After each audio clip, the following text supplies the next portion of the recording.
Mirëmbrëma të nderuar shikues. Ajo që pritej e kërkoi ndodhi javën që lan pas. Koalicioni Vlen u shndrua në një subjekt të vetëm. Kongresi 9 majit shënon një kthes të madhe në skenën politike shqiptare, sepse për herë të parë në historinë e vendit një koalicion, pra koalicioni më i madh i partive politike shqiptare, arritën të shndrohen në një subjekt të vetëm politik.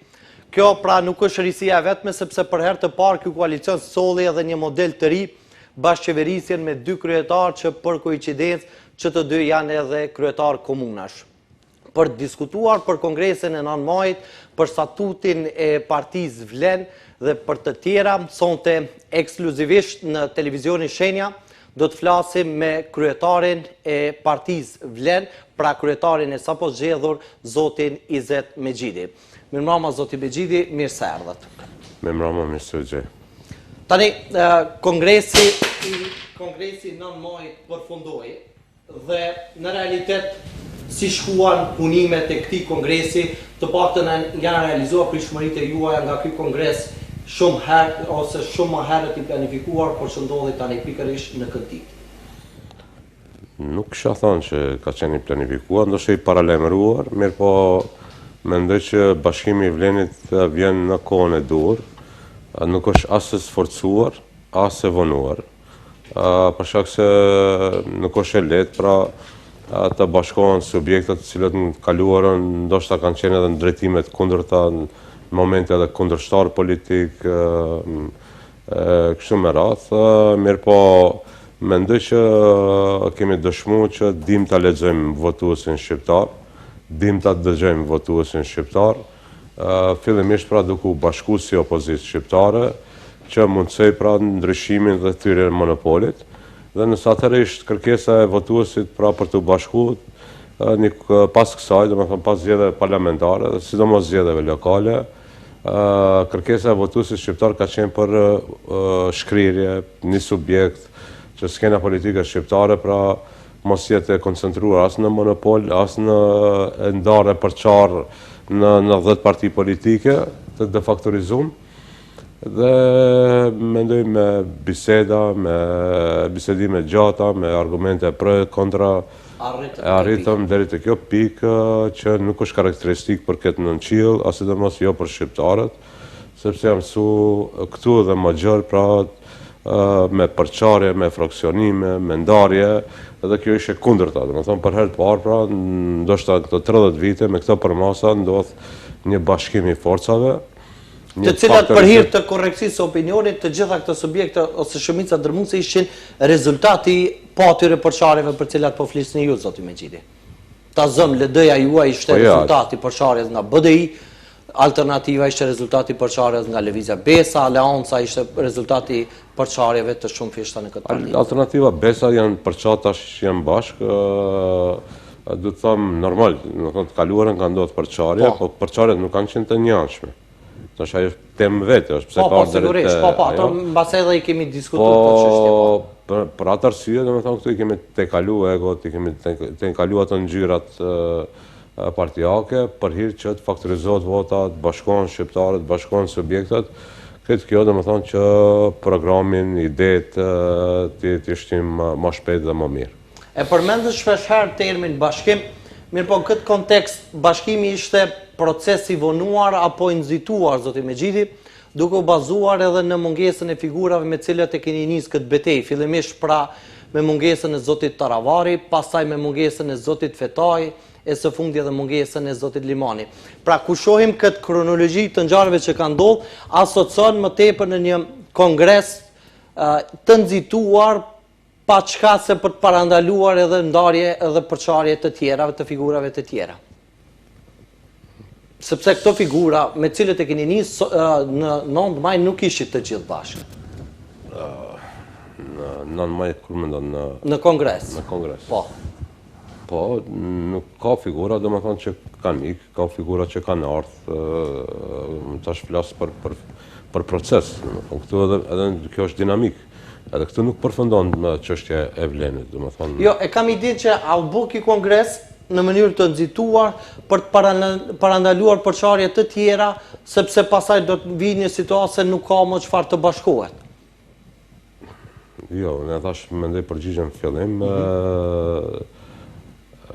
më thonë duhet përsëritëm tash njëtën. Jo, okej, të flasim sepse për mungesën e figurave kyçe që kanë qenë në koalicionin Vlen, të cilët kanë dhënë kontribut që ky Vlen është sot këtu ku është, pra zoti Taravari, zoti Fetaj dhe zoti Limani. Mirë, dhe më thonë, ato kanë qenë publike, zoti Taravari, ai duhet ta sqaron sepse pas një betejë gjatë, dhe më thonë, me BDI-n, përfundoi te BDI-ja, duke menduar që me daljen e tij Vleni do shkatrohet. Vleni nuk u shkatrua, Vleni u fuqizu. Dhe sot këtë dëshmojnë edhe zgjedhjet lokale, dëshmojnë edhe anketat, e dëshmon edhe terreni. Pra ky proces nuk bazohet te figurat. Ky proces bazohet te fryma, deri dia opozitare, tash pozitare. Pra dhe edhe në tarmen do ketë edhe ardhje, mund të ketë edhe dikush që nuk është për stazat gjata, është për stazat shkurta dhe ndërpret rrugtimin ose devion, dhe me thonë dikun tjetër. Pra Vleni nuk është mbyll me këtë proces. Dhe me thonë ne kemi lëvizjen në Arbëria me cilën kemi një partneritet që në tarmen ja kemi lënë, dhe me thonë të derën hapur. Është po ashtu në kongres erdhë Shkodran Alili, dhe më thonë Alili kandidati i pavarur në Kërçov, që s'ka qenë pjesë e Vleni, dhe më thonë kaluamën. E kemi me ndyqyren që është zgjedhë si kandidati i pavarur, tash është antar kryesie i Vlenit me pa drejt vote, sepse donë ta t'jep kontribut, po ende nuk është shkri në Ose tua kthej borxhin që e keni mbështetur në fushat. Jo, dhe shef si opcion, dhe më thonë, ku mund ta fuqizon Strugën, komunën e Strugës, projektet e Strugës, idenë politike. Pra, kësi raste dhe ketë, edhe unë këtu e shfrytëzoj që Vleni nuk është mbyll, Vleni është i hapur edhe për intelektual pavarur, Vleni është i hapur edhe ndaj strukturave pak naqëra, dhe më thonë që janë opozitare, pra nuk është mbyll procesi, pa që du të them, është rast i rrallë ku nuk kemi përçarje fraksionime, po përkundrazi ishte një kongres i bashkimit, i 5 subjekteve, që te kalun vetën, i mbyllën subjektet e veta, këtë kjo dhe me thonë si investim për të ardhmen e shqiptarëve. Dakor, modeli me bashkëqeverisje me 2 kryetar është risi në vendin tonë, pra për herë të parë një parti politike po udhëhiqet nga 2 kryetar, megjithatë, ju zoti Mexhidi keni qenë i pari që madje e keni thënë në një televizion maqedonas që kryetari i jashtëm i Vlenit do duhet të jetë ose pritet të jetë mes juve dhe zotit Kasami. Dhe tani kur jemi në një situatë, këtë e keni thonë shumë më herët, dhe vim sot në një situatë që pas kongresit, partia Vlen udhëheqet me 2 kryetar me juve dhe zotin Kasami. Është ky kompromis apo strategji? Edhe njëna edhe tjetra, dhe me thëmë përveç thyrjes së monopolit, sjelljes së konkurrencës, dhe urej që kjo konkurrencë jetë në tarmen një përplasje të ideve, programeve, platformave, dhe jetë përplasje e lodhshme, dhe me thonë, e figurave dhe çështjeve personale. Tjetra është me këtë ne po sjellim edhe një model të ri, dhe me thonë, një vlerë të re demokratike në këtë nënqiell, i cili s'ka qenë, dhe me thonë, këtu, po nuk është që e kemi shpik ne. Dhe me thonë, këtë modeli kemi tek Lëvizja Guxo në Kosovë, që funksionon disa vite. Ma thonë zonja Osmani, zoti Peci, zonja Gërvalla. Po për hir korrekcisë ata funksionojnë vetëm në koalicion me lëvizjen vetëvendosje. Mirë, nuk mund të qëndrojnë vetëm si subjekt politik. Rrethanat janë ndryshe, dhe më thonë realitetit janë ndryshme, po si model, dhe më thonë Kosova e ka para neve. Ndërsa në Gjermani, në shtetet skandinave, në Evropë, gjithandej, dhe më thonë është model ku ka një balancim të politikave, dhe më thonë ndarje, sepse edhe ati ku një subjekt, nëse i mirë një partit shqiptare, dhe më thonë kryesisht prej viteve 90 deri sot, rrallë ka ndodhur që edhe lider partia dhe zëvendëskrye ministra në qeveri. Dhe më thonë kryesisht lideri ka qëndru parti, një figur tjetër ka qenë atje, pra duhet një lloj balancimi. Unë e Bilali jemi njëri më tepër i përqendruar në Shkup, tjetrin në Tetov, mund t'i balancojmë aty. Njëri mund të merret më tepër me organizimin e partisë, tjetri me ekzekutivin. Pra, domethënë mirë, po që të dy jeni në pushtetin lokal, zoti Mexhidi. Pa marrë parasysh, domethënë flas dikush mund të merret me si kryetar partie, domethënë si bashkryetar, dikush do merret me me ekzekutivin, tjetrin me organizimin partijak. Sot jemi kryetar, deri dje kum qenë zonës kriminaliste, sot jam kryetar komune. Do të thonë ato janë poste shtetërore, flas për organizimin partijak dhe politikave të partisë. A ka rrezik ky model për krijuar rivalitete të brendshme? Po nëse i shohim, domethënë, nëse me energji negative, çdo herë do dalin. Edhe aty ku ka një lider, ndodh përçarja, prishet, nuk ka. Nëse shohim me energji pozitive, ose për asaj që deri sot ka dhënë prova të vleni, prej themelimit, domethënë, deri më sot ky edhe si koalicion pra ka funksionuar suksesshëm. Ka dalë në zgjedhje parlamentare me lista të përbashkëta deputetëve, ka dalë në zgjedhje lokale me kandidat përbashkët, me lista të këshilltarëve përbashkët. Ka një ekzekutiv që është i përbashkët i vlenit, ka organe që janë brenda vlenit, qendra mediale, komisioni kadrovik, nesër vlen edhe departamente të tjera. Dhe për hir të vërtetës, pra me kalimin e kohës kanë filluar edhe ngjyrat të shkrihen, domethënë ato kufit ndërmjet strukturave. Bile ndodh që liderët ndonjëherë edhe nuk e din se cili nga cili subjekt vjen. E din që është i vlenit, por nuk e din a vjen nga BES, a vjen nga LD-ja, nga Alternativa apo tjera. Për këtë periudhë ka arrit deri këtu saqë edhe mos njihen edhe funksionarët apo aktivistët. Megjithatë, kur po flisni zoti Mexhidi për këtë shkrirje natyrale që sipas jush ka ardhur vetvetiu, si qëndron puna në aspektin juridik të partive politike që udhëheqni sot, sepse ju edhe fillimisht thatë që janë mbyll partit tona, mirë po janë mbyll deklarativisht sepse një mbyllje të tillë ose një gjendje të tillë të partive keni shpallur qysh më herët, mirë po kemi parë që her pas here janë aktivizuar edhe llogët partijake, edhe profilet e partive politike të veçanta dhe është vërejtur që akoma kanë shenje jete në ato parti politike. Tani, pas këtij kongresi, ka ndonjë vendim konkret që do të shkrihen edhe në aspektin juridik këto parti politike që ekzistojnë? Po, mirë po, janë në koordinim me Komisionin Shtetëror Zgjedhor, me gjyqin, domethënë për të pa që mos ketë pasoja për asaj pune, domethënë janë në shkrirje si proces normal, po pa bo gabime në hapa,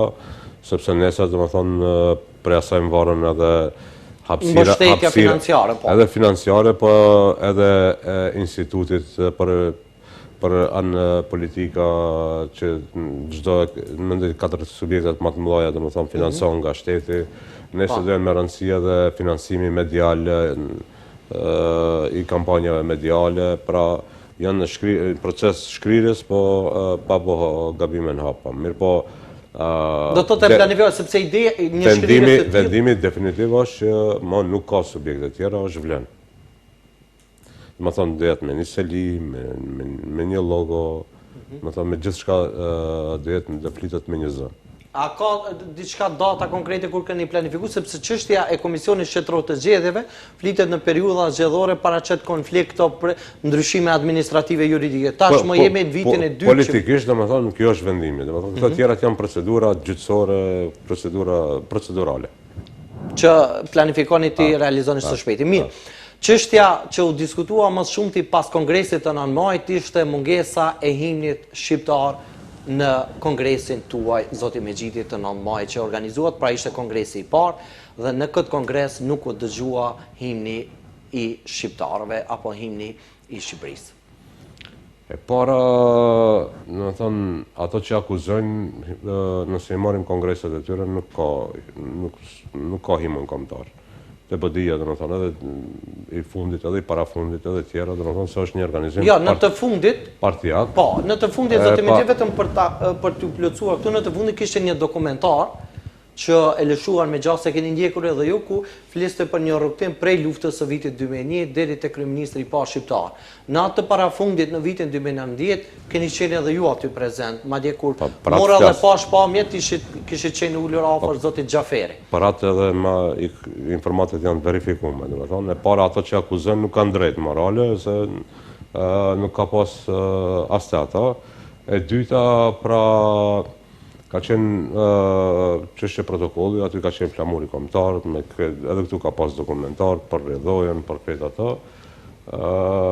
Çështja e himnit, domethënë, kanë vendosur që për shkak që kemi përcaktuar dhe kemi dashur të më dhanë një mesazh politik, 9 maj është dita e Europës edhe është ka fillu me himnin e Europës, nuk ka pas dhe prapavit tjetër. Se tani ti lëm anash akuzat e opozitës. Një qytetar i rëndom shqiptar ka të drejtën absolute të pyes se pse në këtë kongres mungoi himni. Tani nuk është çështja të justifikimit që BDI po akuzon as ata nuk kanë pas himn. Dakor, po i lëm anash kritikat e BDI-s, po pyet një qytetar i thjesht pse ka munguar himni në kongresin e Vlenit. Vetëm për shkak të ditës së Europës? Po që ta zonë, dhe më thonë, që është bo një lëshim, dhe më thonë, edhe është mirë, dhe më thonë, për këtë ati kongresi, ku është kongresi i bashkimit, ku për herë parë bashkohen, dhe më thonë, 5 subjekte shqiptare, në një subjekt shqiptar, për ta faktorizu votën shqiptare. Në një kongres ku kanë marrë pjesë 2 kryeministra, që nuk është karakteristik për kongreset tjera, për një parti të re, në një kongres, dhe më thonë, të themelues, të ketë 2 kryeministra prezent, kryetar parlamenti, dhe të ketë përfaqësim, dhe më thonë, fillimisht prej subjekteve të vendit, pozit dhe opozit, shqiptare dhe Macedone, dhe ajo që ishme rëndësishme, dhe më thonë, patë pothuajse prej gjithë trevave shqiptare. Patë përfaqësues pra nga Kosova, nga Shqipëria, nga Lugina e Preshevës, ndoshta shpejt e kemi organizuar, me siguri do kishte përfaqësues edhe nga Malizi, nëse nuk llogarisim që zotin Kurtin e kemi me prejardhë për atje. Kështu që ka pas, ndoshta është mirë që e vetmja kritik, e vetmi lëshim është që ka pas himnin e Evropës, por nuk e ka pas himnin kombëtar. Ka pas shumë çështje të mira. E pranoni si kritike dhe si lëshim përkundër faktit që vlerësoni që ka pas shumë punë tjera pozitive. Po mendoj që këto tjerat janë investim për të ardhmen. Do të thonë bashkimi i votës shqiptare, bashkimi i subjekteve shqiptare. Sepse ideja dhe kritikët zoti Mexhidi kritikën e poziciononin pikërisht tek prezenca e kryeministrit Hristijan Mickovci në këtë kongres. Pra, gjitha të kritika edhe opinioni publik që ka artikuluar që me gjasi ju i keni parë edhe vetë personalisht, ideja ka qenë që a mos është friksu Vleni ta lëshoj himnin për shkak të prezencës së kryeministrit Mickovci. Ja, nëse duam flasim edhe në këtë drejtim, është hera e parë që një kryeministër i vendit merr pjesë në një kongres të Partisë Shqiptare, edhe partner kur kanë qenë. Ju e dini se zoti Gruevski as në marrëveshjen e Ohrit s'ka marrë pjesë. Domethënë, kjo është një hap para i zotit Mickovci që erdhë, nderoi Vlenin, i nderoi shqiptarët 2 orë të mira, domethënë ka qëndru. Tani ata qytetarë që ndjekin dhe që janë simpatizantë të vjetët të PDSH-s, nëse ju dëgjojnë këtë moment do ta marrin për bazë që kur ata kanë qenë në pushtet e kanë propozuar ose e kanë cilë momentin që kryeministri Gruevski, ish kryeministri Gruevski ta falë edhe Bajramin në xhami, zoti Mexhidi. Prandaj kur po i përmend këto momente se çka kanë bë kryeministrat Maqedonisë në raport me Partitë Shqiptare, do thotë ka pas edhe momentume tjera që pra po të njëjti kryeministër që apostrofuat ka qenë edhe në xhami për ta falë Bajramin. Mirë, ato që kanë pas, domethënë në të arritur nuk e mohoj. Po është një avantazh që ky kryeministër, domethënë edhe pse vjen pesë proveniencë, vëmëro të BMN-s, nuk ose ai tjetër, domethënë marrëveshjen e Ohrit e shënon duke filluar me seancën solemne në qeveri, të cilën udhëheq vetë bashkë me zonin kryeministrin shqiptar, prezenca këtu ku me një kongres të një partie shqiptare, bashkë me delegacionin nga Shqipëria, Kosova, me kryeministrin Kurti, domethënë edhe ikonografia është gjuhën shqipe, edhe flamuri kombëtar aty, edhe për idenë shqiptare është fol, edhe për faktorizimin e votës shqiptare është fol, kështu që kjo është më rëndësishme. Nuk ka qenë pengesë prezenca e kryeministrit Mickovci që ka nxit pas mungesën e himnit. Mirë, prezenca e zotit Kurti në këtë kongres çfarë mesazhi porçon, sepse ka kritik të shumtë që akuzojnë edhe nga Kosova dhe Këndej Kufirit, që akuzojnë që koalicioni Vlen, këtë rast tani më është partia Vlen, është prodhim dhe krijim i zotit Kurti. Dhe përsa i përket ftesave të tjera, ka qenë i ftuar kryeministri i Shqipërisë, zoti Edi Rama, pastaj ftesa që u keni dërguar, mbase janë çështje protokollare, por kur flasim për mysafir të figurave të larta, për shembull edhe ju do duhet të ishit të informuara, ka qenë i ftuar ambasadori shqiptar në Maqedoninë e Veriut, zoti Deniol Mejdani. E para edhe ambasadori i Kosovës nuk ka qenë, për shkak se diplomatët pak kanë kujdes, domethënë në organizime partijake, se këto nuk janë organizime shtetërore, nuk janë organizime, këto janë organizime partijake dhe diplomatët pak janë të kujdesshëm këtë drejtim, pra nuk kanë munguar 2 ambasadorat, edhe këtu i kuptoj për shkak profesionit që e kanë.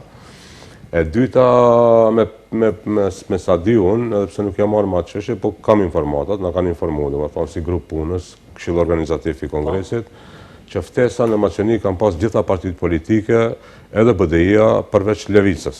Domethënë nuk e kemi ftuar vetëm Lëvicën, gjitha partitë tjera kanë qenë të ftuara në Maqedoni.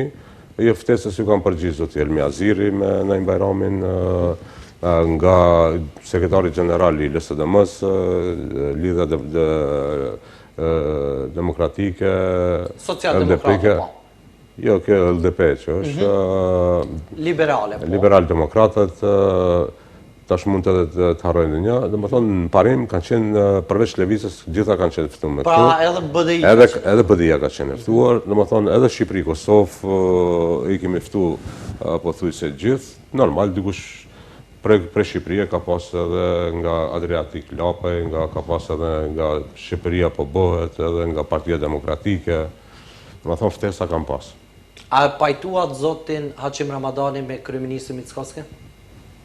Nuk ka pse pajtohen, domethënë. Sepse kemi dëgjuar një video ka qarkulluar. Ka pas fushat, ka pas përplasje, sidomos me kandidatin që u zgjat në Bërvenicë, zoti Haqim Ramadani ka qenë sekretar aty, edhe nuk u më leju që të shkonin atje, domethënë t'i bjen ndërkom kryetarit e komunës, si ekspert i fushës, pra 17 vite punon në decentralizim, ka qenë sekretar komune, ka qenë drejtori inspektoratit pushtetit lokal, e kum tërhek në komunën e Çajirit dhe fundit kjo qeveri është qeveri e partnerëve, qeveri e koalicionit, ku jo domosdo domethënë gjithë duhet mu dashur me njëri tjetrin. Megjithatë, po nga këtu ju zoti Mexhidi e keni kritikuar zotin Ramadani për mungesë të konsistencës politike. Keni thënë që nuk mundet një kandidat për kryetar komune një ranë të kandidojë i pavarur, pastaj në fakt i varur nga parti politike, pastaj i pavarur anasjelltas dhe tek 6 muaj më vonë shpallët ekspert. Nuk e shpalla ekspertën, tregova që ka punu. Po dhe për shkak të karrierës së tyre, po për të ditë. Domethënë tema s'ka qenë atëre, nuk e di të shpytjen, se para 6 muaj ka qenë dinamike, po të më bë pyetje, domethënë është ekspert i pushtetit lokal, unë të argumentova me atë që 17 vite punon në komunë, ka qenë pozita numër 2 në komunën e Bërbenicës. Unë e kum propozuar dhe ka qenë drejtori i inspektoratit të pushtetit lokal, edhe nëse me këto karakteristika nuk është ekspert i fushës, domethënë i pushtetit lokal, atë nuk di çka duhet jetë tjetër. Tash për veprimet ndërherë edhe ka mund të edhe mos pajtohemi, sepse kjo është parti demokratike, jo çdo herë domethënë duhet mendojmë njëjtë, ndërherë mendojmë edhe ndryshe. Ai ka bën një fushat atje, domethënë fushat që relativisht e suksesshme, nuk u kurrëzu me fitore, mirë po ka sensibilizuar dhe domethënë shumë afër fitores në Bërvenicë. Në fund ka humbur për pak vota, është çështje analize se pse ka humbur, te ka humbur, po nuk do të thotë që ka humbur, nuk është kuadër domethënë që mund ta hudhim, domethënë kuadër që mund kontribon që edhe nëse ka bën ndonjë gabim i falet, ha? Po i falet se nuk s'ka bën gabim domethënë kombëtar ose s'ka bën tradhti kombëtare. Ka bën domethënë dallime në momentit. Mirë. A prezenca e zotit Nevzat Bejta në Kongresin e Vlenit u pasi të paktën u komentua kështu si një veprim i çuditshëm duke marrë për bazë zgjedhjet e 11 janarit në komunën e Gosivarit, ku pas humbjes së zotit Bejta në Gosivar, në pres konferencë doli vetëm në prapavit të cilit qëndronte vetëm zoti Aliu. Pra, me 11 janar reflektoi që zoti Bejta u laj vetëm në Gosivar, ndërkaq më non maj shihet sërish në Kongresin e Koalicionit Vlen. Ku është? Ideja është që këto figura, sikurse zoti Haqim Ramadani, në konferencën në natën e zgjedhjeve, teksa kumtoheshin rezultatet, dhe kur doli ishte i vetëm zoti Nevzat Bejta, pas tij qëndronte vetëm zoti Azir Aliu. Asnjë prej jush, edhe pse ishte zgjedhjet u përsëritën vetëm në komunën e Gosivarit. Mirë, domethënë kanë dalë me pranuar rezultatin, jam ballafaqur me humbjen. Tash aty s'm bëjmë darsën, se shkojmë 200 vetë, domethënë ku jemi ballafaqur me atë rezultat. Po të paktën ju që e keni se sikur të kesh fituar zoti Bejta, me siguri do të ishit atje. Do kishmi festu. Po. Po tash, në më thonë, nuk... Në humbje i lini vetëm, sikur se zotin Ramadani, ngjajshëm edhe zotin Bejta. Ja, zotin Ramadani doli në raundin e ditë i pavarur. I vetë, ai personalisht ka kritikuar edhe nga Shqipëria, në televizionin paraqitje e tij nga Shqipëria. Mendoj që mjaft kohë kanë kalu për kësaj, domethënë ka tema më aktuale që mund të bisedojmë. Nuk pretendoj në ndërty i bën pyetjet, po zoti Hashim Ramadani, domethënë është pjesë e Vlenit, ka marrë pjesë domethënë si delegat dhe do kyçet në strukturat e Vlenit. Siç kemi kyç, shembull zoti Shkodran Alili ka qenë kandidat krejtësisht i pavarur, s'ka qenë me Vlenin, domethënë, po sot është pjesë e Vlenit. Kjo jam për procese dinamike. Zoti Nevzat Beta ka dalë, ka bërë një betejë demokratike, domethënë ka psu humbje, po nuk do të thotë që s'ka vlera dhe në kongres ku ka 1000 delegat, domethënë mendoj që është edhe një vend edhe për zotin Bejta. Mirë, po mungesa zotit Ilir Demiri? Në kupton, ka ndonjë pakënaqësi apo është çështje? Sa e po, domethënë kuvendin e Vlenit, domethënë një prej figurave që u zgjodh në ato 105 anëtar të kuvendit është edhe zoti Ilir Demiri. Si do të ruhet balanca mes 5 partive politike që u shkrinë në Vlen, zoti Mexhiti? Si deri sot. Domethënë ashtu siç kemi balancu, politika është arti i mundshmës. Mendoj që këtu s'ka dominu aroganca, s'ka dominu egoja ose krahinarizma, po përkundrazi, domethënë ka qenë politike kompromiseve, ka qenë politike argumenteve dhe mendoj që deri sot Vleni ka dhënë prova dhe si koalicion edhe tash vetëm do i thellon domethënë provat për të dëshmuar se Vleni funksionon si një. Duke respektuar edhe dallimet. Cilat janë prioritetet e para të Vlenit si parti e unifikuar? Do të ndryshojë diçka apo do të vazhdoni po me të njëjtin sistem dhe çështje që keni funksionuar deri më tani? Mendoj në mes të mandatit ne nuk mund të ndryshojmë radikalisht. Ajo që është ndryshim, domethënë, është orientimi parti e qendër e djathtë, që në fillim nuk ka qenë pozicionuar ideologjikisht e definuar për shkak se ka pas më shumë subjekte dhe ka pas dallime, domethënë, këtë koncept. E dyta, mendojmë që Vleni tash me një zë do jetë më faktor për proceset brenda vendit dhe në rajon, edhe me pres që do të dinamizohen realizimi i programit dhe i synimeve të Vlenit. Sa i përket orientimit ideologjik të partisë, për ju, zoti Mexhiti, ka qenë vështirë për shkak që politikisht jeni formsuar dhe jeni rritur në një subjekt politik që nuk i takon ideologjisë së djathtë. Tani, për qenë në krye të një partie që ka orientim politik ideologjik të djathtë, a është vështirë për ta bërë këtë kapërcim? Në parim, unë vlerësoj që shumica e shqiptarëve maçoni, pjesa dërmuese janë me orientim të djathtë. E dyta, nëse ke fjalën për BDI, BDI-ja nuk ka qenë parti ideologjike, thjesht është formuar kur është prish Këshilli Koordinues i Partive Politike Shqiptare pas 2001-shit, kur ndodhi përçarja dhe mospajtimet aty, dhe në prag të zgjedhjeve të 2002-shit është themeluar Bashkimi Demokratik për Integrim, ku ka pas struktura, domethënë, që kanë ardhur nga LPK-ja, nëse ke fjalën për të majt, domethënë aty ka qenë ajo orientimi ekstrem i majt në Zanafil, po. Në Zanafil, mandej ka qenë pjesa e luftës që jo domosdoshmë, domethënë, kanë qenë majt, po kanë qenë të luftës, domethënë ato kanë marrë pjesë, kanë ardhur si pjesëmarrës së UÇK-s. Po do dalë edhe ajo, dhe pjesa e tretë, domethënë, ka qenë ja pjesa e intelektualëve, pjesa e ekspertëve që janë bashkangjitur në BDI-s, pra ka ka pas një bashkim të gjeneratave dhe të ideologjive, dhe unë mendoj që edhe sot nuk janë të përcaktuar ideologjikisht, po është parti tematike. Sa mund të sqarohet deri në fund, nuk e di, ai kanë pas si strategji që herë me qenë varësisht se me cilin partner është qeveri me vendos theksin, po pra nuk mund të them që janë deklaruar si parti e majtë dhe tash vim pjatjet majtës të e djatha. Unë e vlerësoj që edhe sot ka një numër i konsiderueshëm ideologjikisht në brenda BDI-s që janë të djathtë. Mirë, mbase mund t'i tërheqni këta, sepse ju bashkon ideologjia. Ndalemi tek platforma politike të cilën e keni prezantuar nga ky kongres, dhe pika e parë është për barazi reale të shqiptarëve në çdo institucion. Si do ta arrini këtë, zoti Mexhiti? Po, mendoj që është proces, nuk mund të themi se mund bëhet me një akt, po me faktorizimin e votës shqiptare, me investimet në shumë sfera, dhe me thonë për të kriju standardet të reja, kualitetet të reja, mendoj që edhe shqiptarët mund të kapin, sidomos mendoj që barazia do të vjen tek ekonomia, tek zhvillimi ekonomik, sepse atë ekonomia dhe determinon politikën.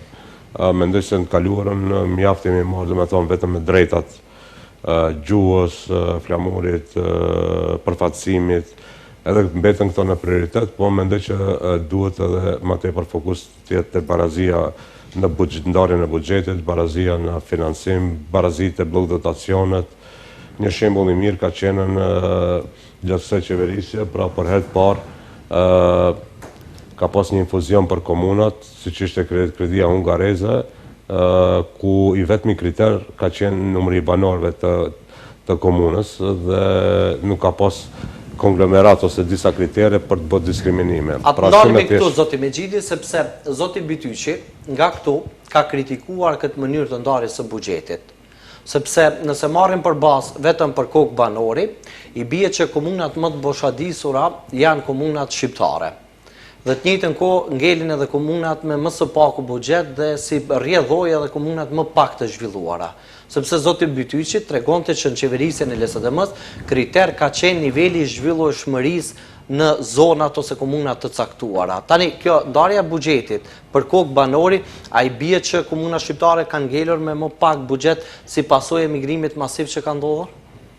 Ja, s'pak si bie, domethënë e para qytetari mund ta shef dallimin për kraja në kohën e LSDM-s edhe BDI-s ndaj komunave kur ka qenë, sa punë kanë bërë komunat, edhe sa projekte kapitale shohin realizimin e projekte kapitale tash në komunat shqiptare.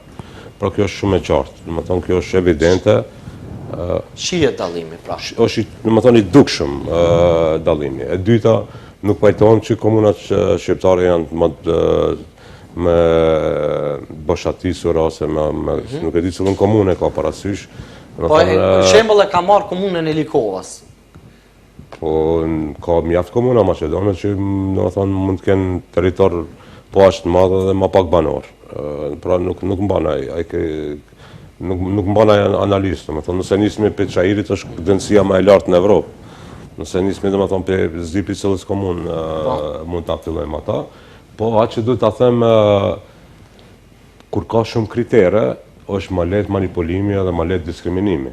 Edhe këtë mund ta vërtetoj me faktin, domethënë me blok dotacionet që janë në arsim, me blok dotacionet që janë në shëndetësi, në fusha tjera, kur ka vendosur shumë kritere, edhe prandaj edhe pson domethënë arsimi komunat shqiptare, decentralizimi e kështu me radhë. Mirë. Një api dallimeve është domethënë se atëre ai qeveria e kaluar ka pas një veprim ku gjysmën e borxheve ja u fali komunave. Mirë po, nuk u ndje efekti, domethënë në terren. U shlin gjysma e borxheve në komunat, që ishte një porosi që komunat mund të hyjnë edhe më tepër në për borxhe. Domethënë borxhet u shlin, po efektit të qytetarëve dhe të projektet nuk u pa. Tash me këtë metodën, domethënë mbas numrit banorëve, që komuna e Çajirit merr 8 milion ekstra, 8 milion euro në vit, domethënë, po jo mjete. Dorëzon projektet në Ministri të Ekologjisë, të Transportit, varësisht se çfarë fushë i ka, ato miratohen dhe ka një double check, ka një kontroll të dyanshme, punën e bën ndërmarrja që zgjedh komuna, ndërsa financimin e bën ministria ose qeveria, edhe prandaj edhe efektet janë të dukshme, domethënë në këtë drejtim. Po pastaj koncentrohet edhe mbi popullimin në zonat të caktuara, sepse këta zona që janë me më pak banor, paraqitet tek ata nevoja për të emigruar, mbadje për ndryshuar vendbanim edhe brenda vendit. Kisha thonë, nuk mund të mohohet, domethënë që një api kritereve kryesor, domethënë duhet të jetë numri i banorëve, sepse kërkesat dhe nevojat aty ku ka popullat është më të mëdha se aty ku nuk ka popullat. Po pastaj kjo hap debat tjetër për sa i përket edhe popullatës apo diasporës që jeton në emigrim, të cilët po ashtu kanë shtëpitë e tyre në komuna të caktuara dhe që kanë nevojë edhe për shërbimet infrastrukturore, për ndryshim publik, për rrugë, për ujësillse, për gjithçka tjetër, por kur ndahet buxheti këta përjashtohen. si banor. Nuk është merit e Vlenit, kjo është pikërisht e këtyre tjerëve. Po çfarë do bëj Vleni zoti Megjidi? Po në regjistrim s'o bëjmë për ditë, regjistrimi bëhet një herë 10 vjet. Po mirë, në këtë regjistrimin e 2031-shës. Sepse enti shtetëror për statistika ka paralemruar që diaspora do të përjashtohet, nuk ka më rezident dhe jo rezident. Jo, nuk ndodh, domethënë po edhe kjo që ndodhi, domethënë kjo është hera e parë në historinë e Maqedonisë që i kanë ndarë diasporën, i kanë përjashtuar. Asnjëherë s'kanë qenë ndarë, domethënë diaspora. Edhe nëse është prish regjistrimi para këtij regjistrimi, domethënë po në 2011 pastaj pikërisht për diasporën shqiptare. Edhe regjistruesit po ishin përplas për diasporën shqiptare. Dhe këtë kërkesë kanë pasur sa Eurostati dhe edhe qeveritë e Maqedonisë prej viteve 90-ta, askush se ka akceptuar përveç së qeverisë kaluame. Edhe ju çfarë garantoni? Ne garantojmë domethënë që nuk mundohet të fshirë diaspora, edhe duhet të ketë një regjistrim më objektiv se sa ky. Do thotë janë dy qëndrime krejtësisht të ndryshme përkundër asaj që kanë deklaruar se nuk do të ketë më as qytetar rezident dhe jo rezident, fare diaspora nuk do të regjistrohet. Kështu ka thënë drejtori i enti shtetëror për statistika. Ai mund deklaron, po më thonë deklarata dhe qëndrimet politike ai do të bëhet me lish, më thonë nuk mundohet. Dakor.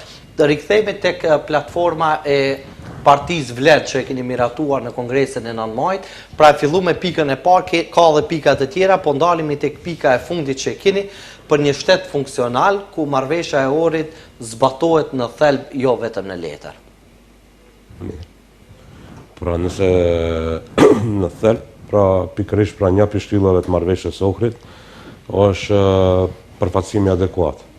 Dhe prej 2002 deri tash, domethënë nuk ka pas ligj për përfaqësimin adekuat, tash do të vjen ligji për përfaqësim adekuat, është në finale, ndërsa viti i kaluar pra nga avokati i popullit u shpall si viti më i suksesshëm për përfaqësimin e shqiptarëve në administratën shtetërore publike, duke punsuar mbi 2000 shqiptar. Shtyll tjetër është decentralizimi. Mirë, para se të kalojmë te decentralizimi, me që përmendën ligjin për përfaqësim drejt dhe adekuat, i keni dëgjuar vërejtjet që janë dhënë edhe nga jurist profesional zoti Megjidi se ky ligj nuk është i plot dhe rrezikon të mos zbatohet në praktikë për shkak të mungesës së masave ndëshkuese? Është çështje tjetër, domethënë debat të ketë pro dhe kontra, po më herët nuk ka pas as debat për këtë punë. Sepse ka ekzistuar balancuesi. Jo, balancuesin e ke pas për vitin 2015, po balancuesi ka qenë në mekanizëm statistikor, domethënë nuk është edhe obligim ligjor ka qenë, se kush nuk e respekton për institucion, ju këtë dini më mirë zoti Megjidi. Cili institucion nuk e zbaton një kërkesë që parashë balancuesi ka pas edhe ndëshkime para. Po pse ministrat e BDI-s kanë deklaruar në qeveri, domethënë që balancuesi është me kundërefekt.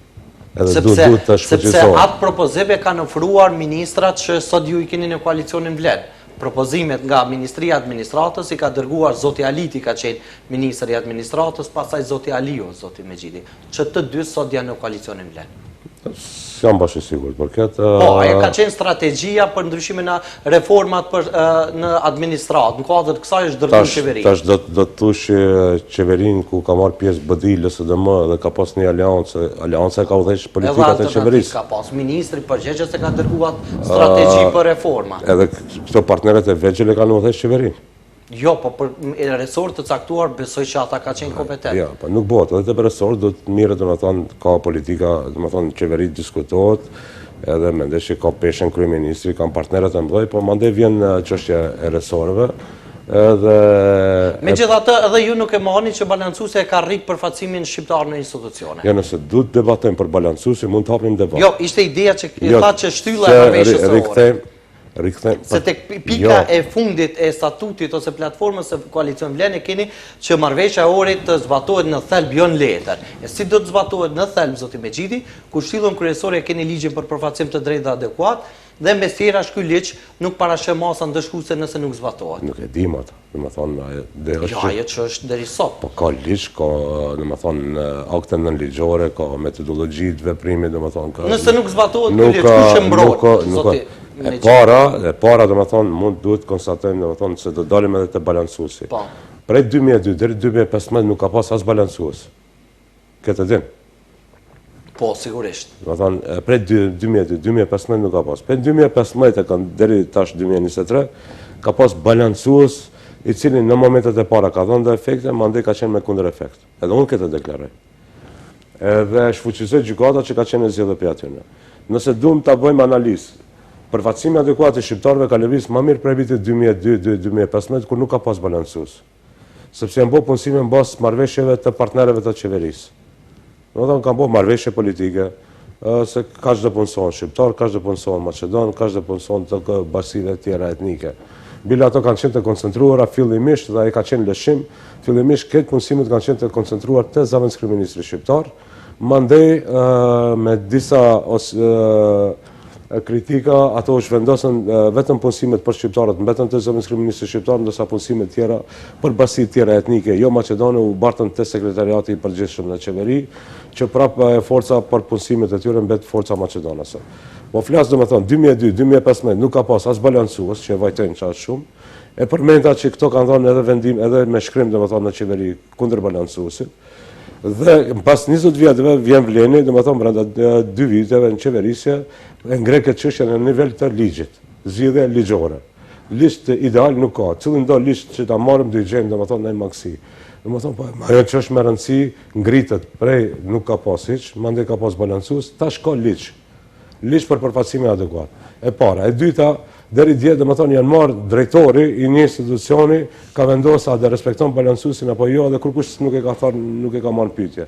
Tash ka trup me ligjin e përfaqësimit adekuat, do ketë trup në nivel të qeverisë koordinues që do udhëheqë zëvendëskryeministri i parë që mund t'i merr në raport domethënë edhe ministrat, edhe drejtorat, edhe çdo institucion për konkret për përfaqësimin e adekuat a zbatohet apo nuk zbatohet. Tani zoti Mexhiti. Dhe treta, cili do domethënë institucion që udhëheq prej pozitës së ministrit, drejtorit, kryetarit komunës.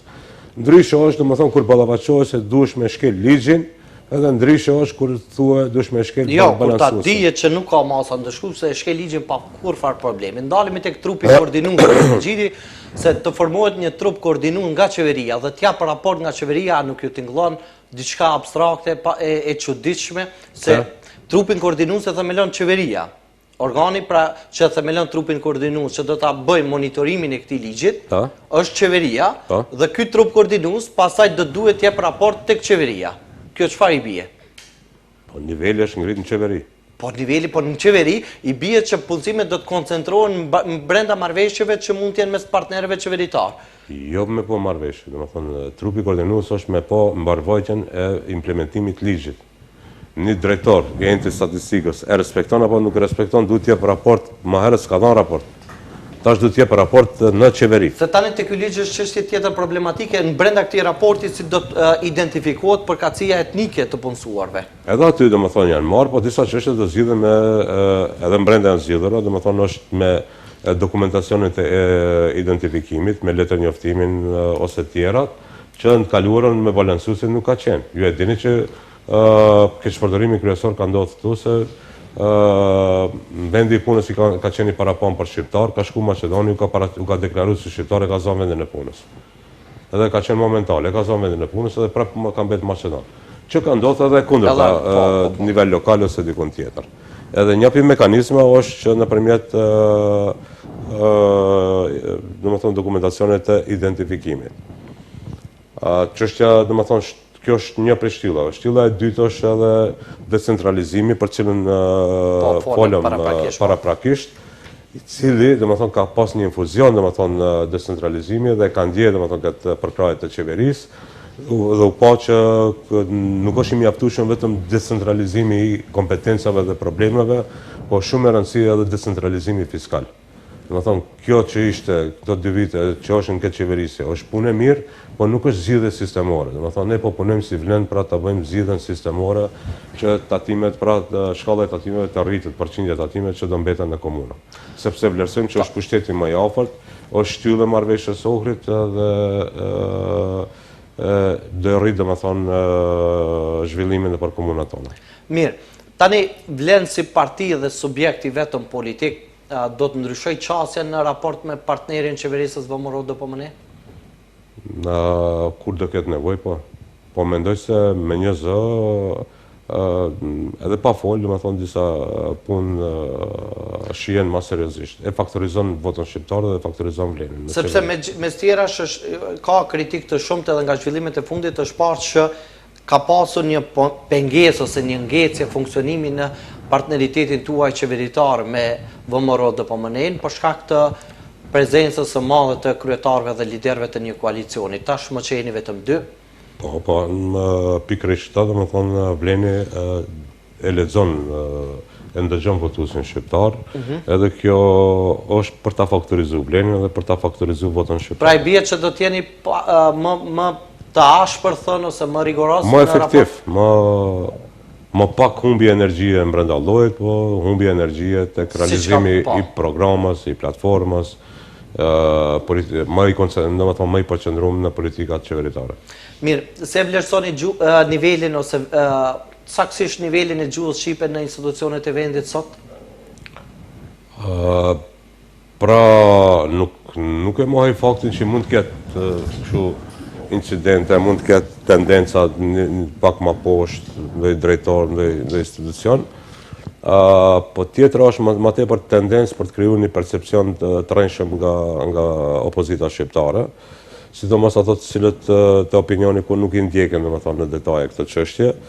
E tham me shumë përgjegjësi, e para nuk ka ligj të gjuhës shqipe, ka ligj të gjuhëve i cili përkufizohet me 20%.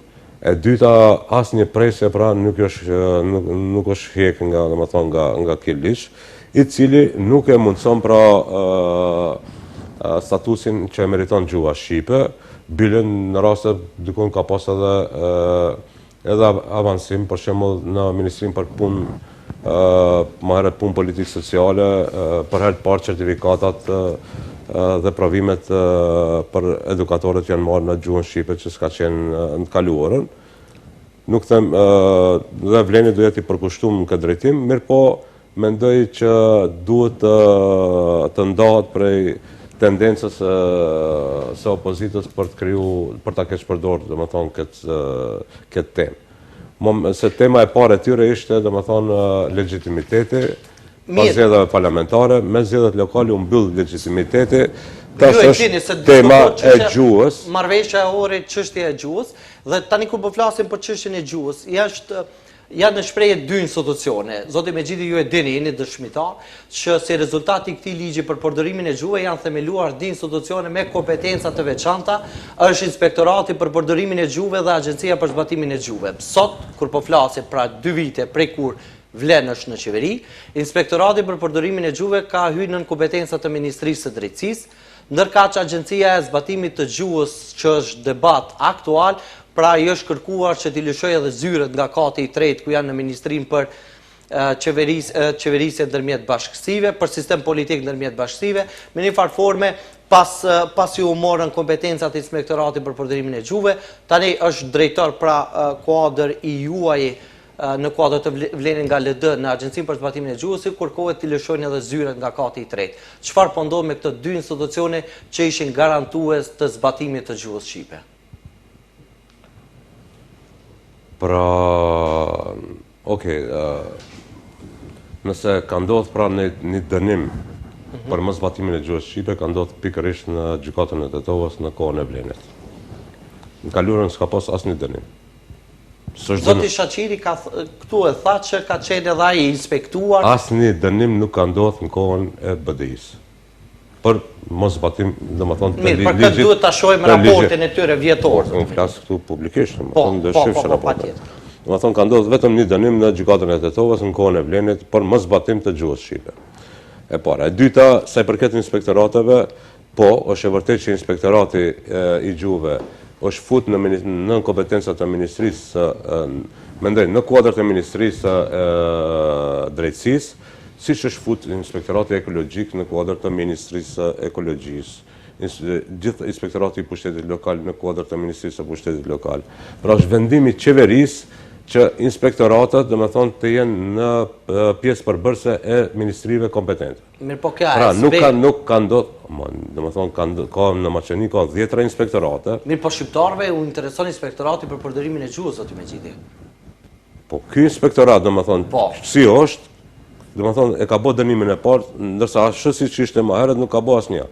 E para, e dyta, domethënë, nuk ka ndodhur diçka speciale me Inspektoratin e gjuhëve. Domethënë, të gjitha inspektoratet në Maqedoni ka, domethënë, për riorganizim të qeverisë, pra kanë hyrë në kuadër të ministrive të kompetente.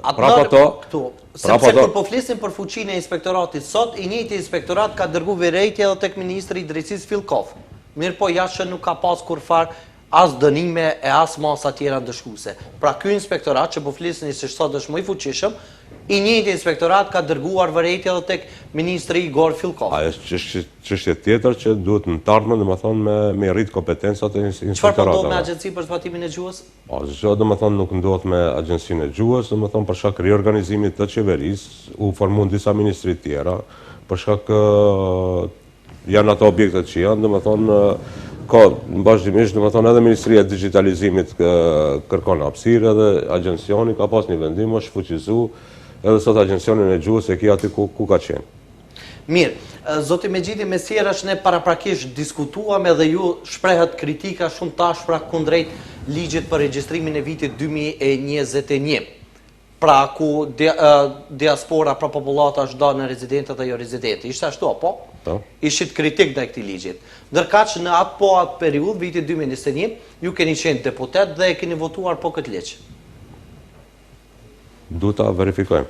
Vitin 2021 i bie që ju keni votuar një ligj që pas 5 viteve, pra i bie që jeni penduar dhe vlerësoni që ka qenë ligj i gabuar. Nuk jam i sigurt domethënë që është votu, duhet ta shohim në atë periudhë, domethënë ka pas përplasje që kanë qenë publike. Pra kjo çështje tashmë është verifikuar dhe publike. Shihet qartë, domethënë është definitive që ju zoti Mexhidi si deputet atkohë i BDI-s keni votuar pro ligjit për regjistrim ku popullsia është ndarë në rezidente dhe jo rezidente. Verifikojmë tash. E para, e dyta domethënë unë s'kam qenë pjesë e qeverisë, aty ka ndalë ato që kanë mbrojt atë ligj, dhe kanë argumentu, po është hera e parë domethënë që ka ndodhur ndarja e diasporës jo rezidente dhe rezidente. Mirë. Tani, të ndalemi tek çështja e grupit punues për provimin e jurisprudencës. Çfarë pune po bën zoti Mexhidi? Se nga 6 prillit, sot jemi me 19 maj, kur studentët kanë protestuar për provimin e jurisprudencës, dhe nga qeveria, nga pjesëtarët të pushtetit, keni deklaruar që kemi formuar një grup pune. Ku janë rezultatet e punës së këtij grupi? Po nuk mundet vleni brenda 2 viteve të zgjidh, domethënë këtë çështje që i ka lënë dikush tjetër në 20 vjet.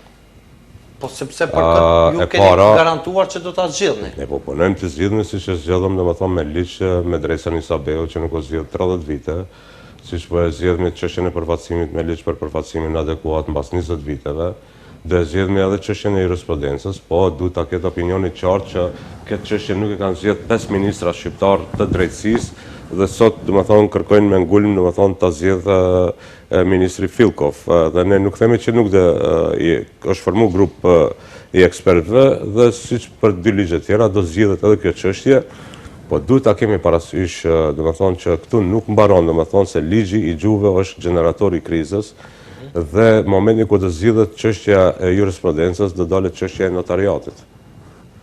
Do dalet çështja e përmbaruesve, do dalet çështja e kontabilistëve, e shumë tjera të cilët nuk janë zgjidhur në kaluarën. Po këto i dinë domethënë ku janë problemet, edhe mandej i problematizojnë problemet që i kanë lënë vetë.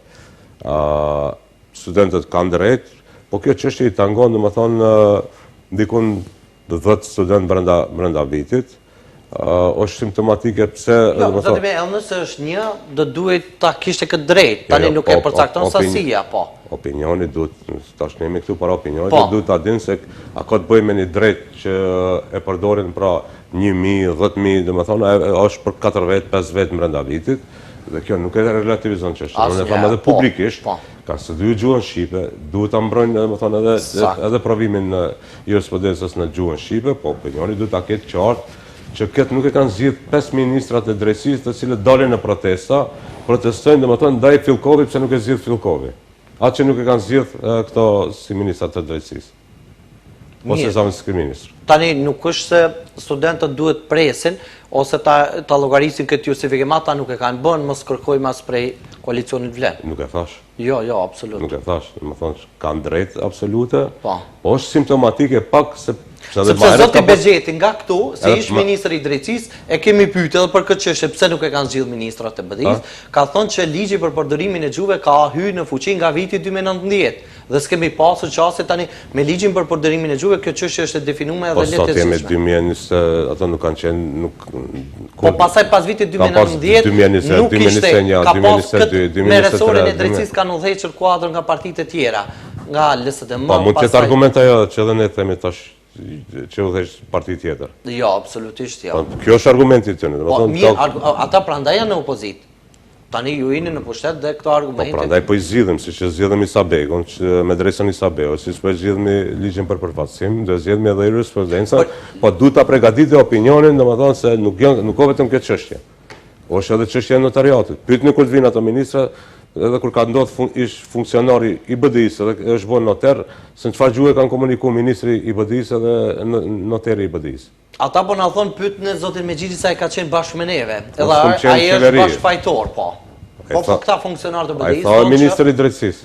Po, ministri i drejtësisë zoti Bexheti këtu e kemi pyetur. Po, domethënë ministrit i kanë bërë vetë fajet i KZ, Jo, por edhe për gjitha çështje tjera që kanë stagnuar. Po çuditërisht unë s'kam qenë asnjëherë pjesë e ekzekutivit të BDI-s.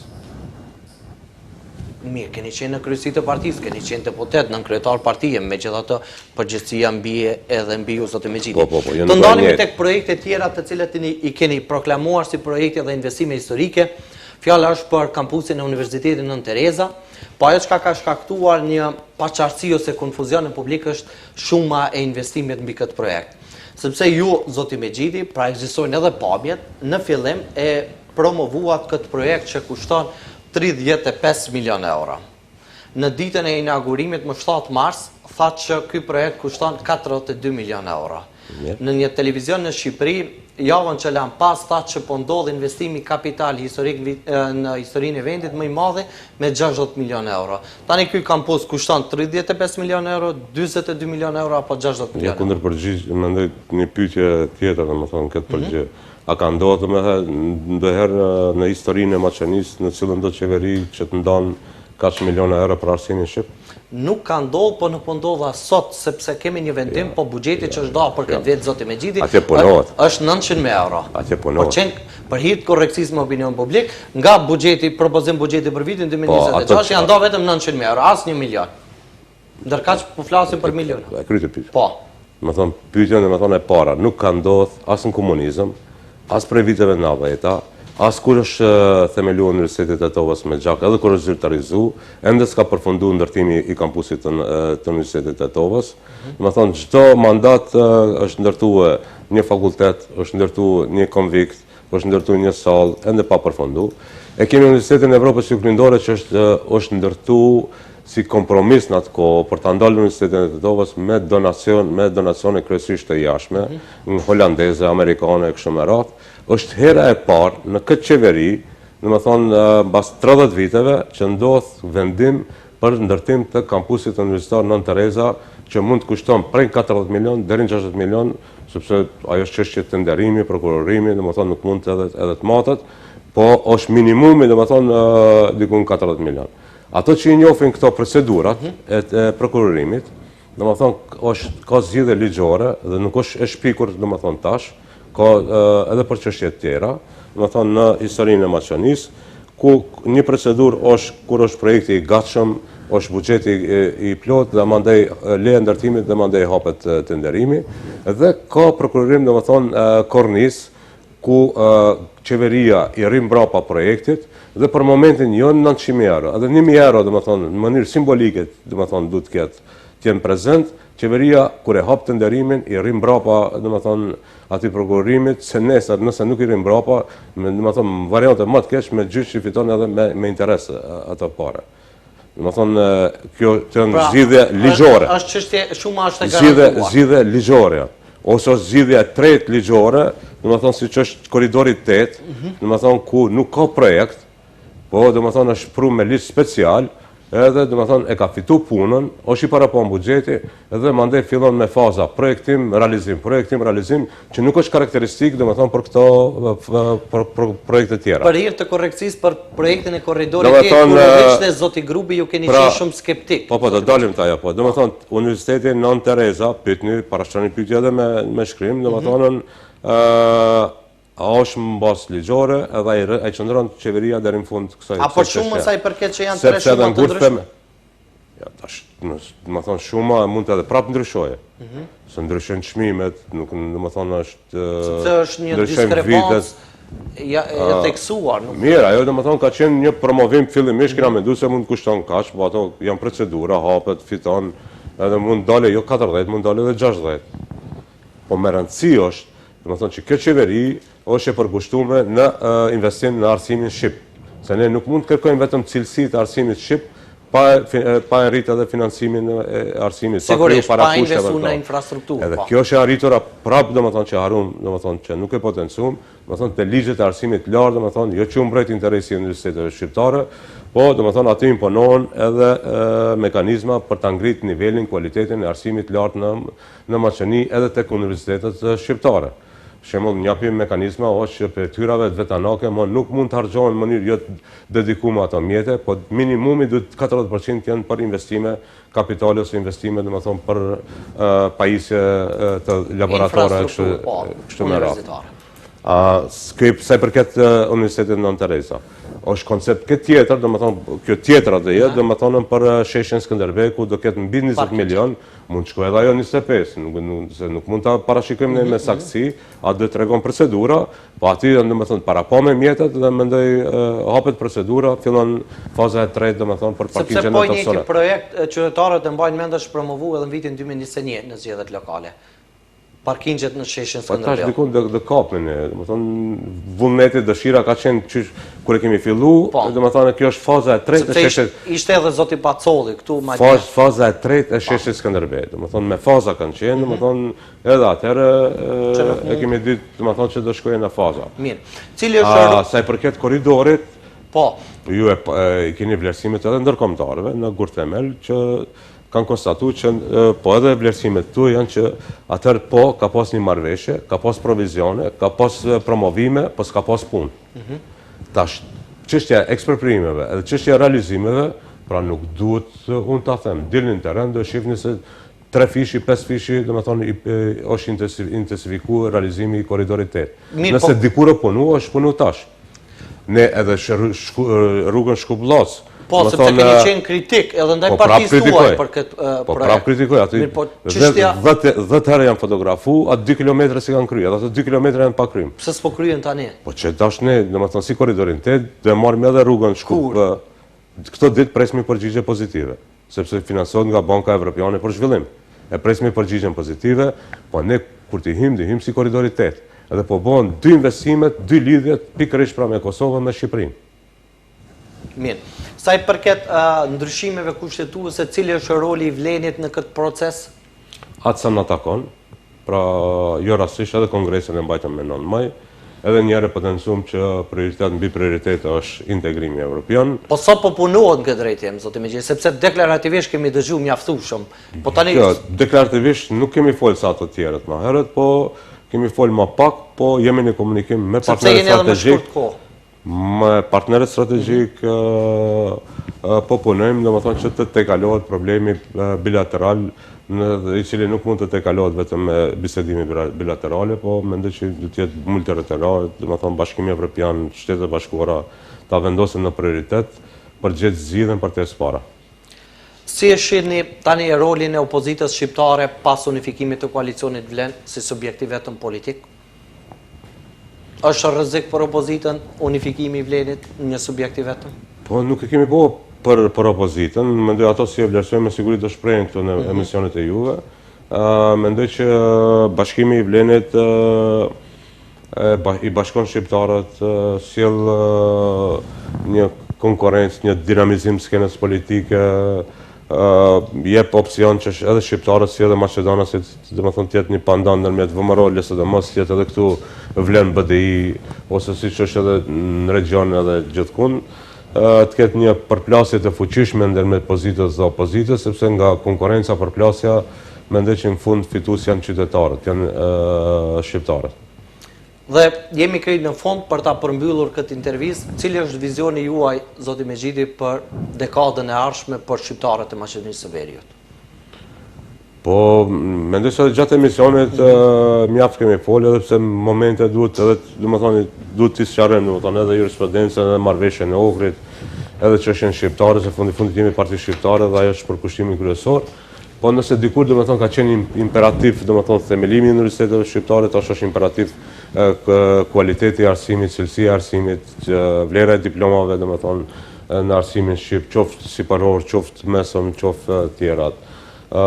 Nëse dikur ka qenë imperativ me çështjet elementare, domethënë kombëtare, domethënë shqiptare të mirën, mendoj që sot fokusi dal nga dal zhvendoset edhe te ekonomia dhe te investimet kapitale, dhe nëse këto që i përmendëm dhe disa tjera janë investimet kryesore kësaj qeveri, është koridoritet, do jetë rruga Shkubllas, Universiteti Nën Tereza, sheshi Skënderbej, investimet kapitale që ndodhen nëpër komunat shqiptare, kredia domethënë që pritet britaneze do jetë për ndërtimin dhe renovimin e spitalit në Tetov dhe Kërçov, sepse ndonjëherë domethënë kjo është komplekse dhe njerëzit duan një jetë më të mirë.